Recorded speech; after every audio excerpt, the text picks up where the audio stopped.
अभी सब्सक्राइब करें हमारे YouTube चैनल ईश्वर टीवी को और देखिए वीडियोस सबसे पहले। क्या क्या अपराध नहीं करना चाहिए? चतुर्दश विवर्जेत शौच माच मनम केशम। नदी के किनारे जाकर शौच नहीं करना चाहिए। शौच माच मनम, शौचम आचमनम।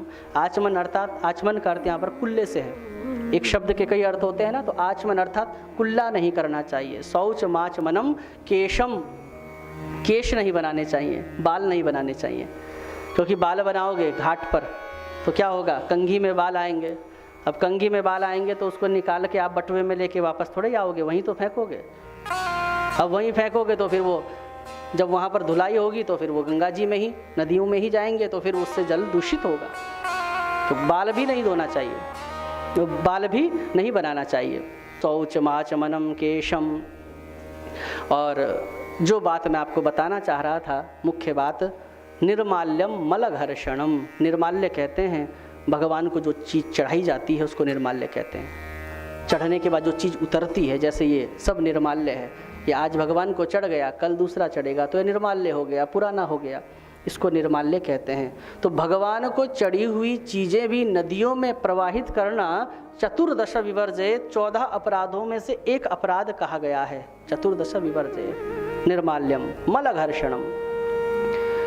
यदि आप पुण्य कमाने की दृष्टि से गंगा आदि में स्नान कर रहे हैं तो मलघर्षणम, शास्त्र आपको इस प्रकार से भी करने की छूट नहीं देता।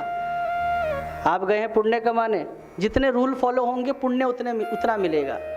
जितनी विधि निषेध का पालन नहीं होगा, फिर उसी हिसाब से पुण्य में और पाप में वृद्धि, न्यूनता, अधिकता होती रहती है उसी अनुपात के साथ।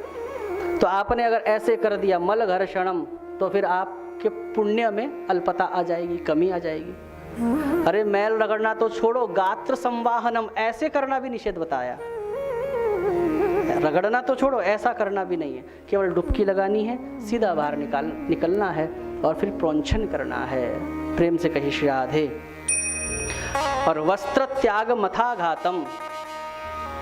कई लोग होते हैं स्नान करते हैं फिर घाट पर ही अपने अंडर गारमेंट्स छोड़कर आ जाते हैं, ये भी एक अपराध है। वस्त्र त्याग मथाघातम, अपने पुराने कपड़ों को कभी भी तीर्थ पर नहीं छोड़ना चाहिए। प्रेम से कही श्री राधे।